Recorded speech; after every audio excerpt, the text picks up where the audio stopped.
nothing more than I've seen in my first whopping 5 weeks are we more across different teams, more embedded and committed to working together than we are on gun safety and the safety of our kids. We are grateful to all the local officials whose swift actions ensured the safety of our students and communities.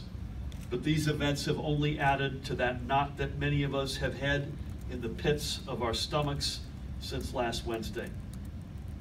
Today, we will review current protocol and outline additional steps being taken at the state level to augment the vigilance already being practiced by local law enforcement.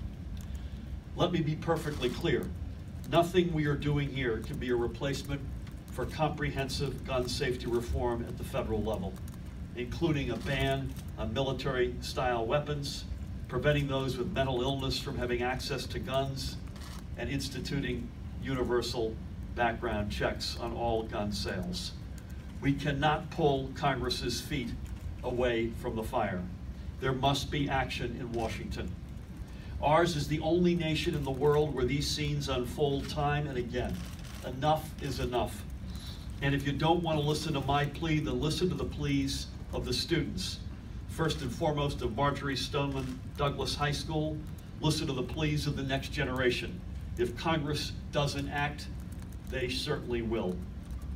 But we cannot wait for that time to come, or until the next mass shooting, which, if we answer this tragedy with a collective shrug, is sure to happen.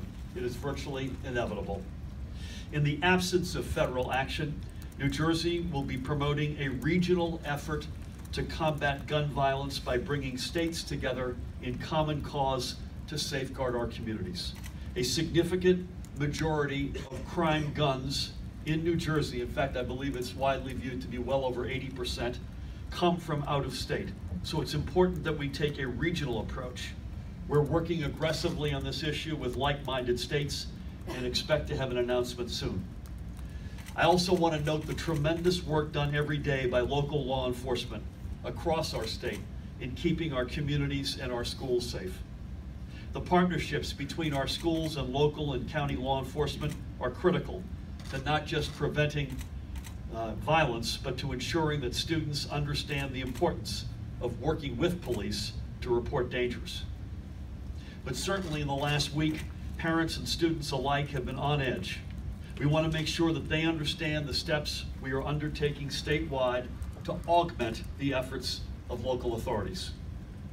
Meanwhile, New Jersey will continue to act in the interests of our communities by enacting the common sense gun safety laws we need. The legislature has sent these bills to the governor's desk before, only to see them vetoed. This time will be different. Unlike the last administration, I will sign them. I'm committed to working with the Senate President, the Speaker, and all of our partners in the Senate and the Assembly to get these bills passed and on my desk as expeditiously as possible. We could be best of class in our state, but we don't exist on a planet of our own. We need to find ways to work with other like-minded states, and we need to be able to be vertical in our engagements, including, very much importantly, working with local authorities in a state with 565 communities and more than that many school districts. And then lastly, we have, as the Speaker said, we can't wait for it, but we have to die trying on getting federal legislation on guns and gun safety. And so that means working with our federal delegation and working with the delegations elsewhere. I love them, man, because our generation ain't getting it done, at least nationally. So from the absolute ground zero of tragedy in Parkland, look at the way those kids have responded in their extraordinary grief, to now around the country, and I'm proud to say around the state of New Jersey, kids. Remember that movie Network? I'm mad as heck. I think I'm not going to take it anymore. Kids are showing us the way, is usually the case. We want to make sure, however, everyone's safe and sound.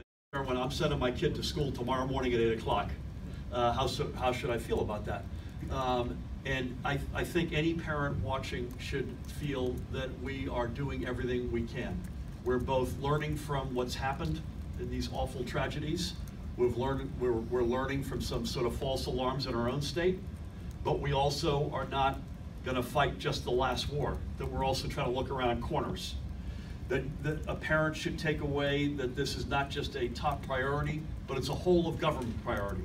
There's an extraordinary amount of cooperation going on here.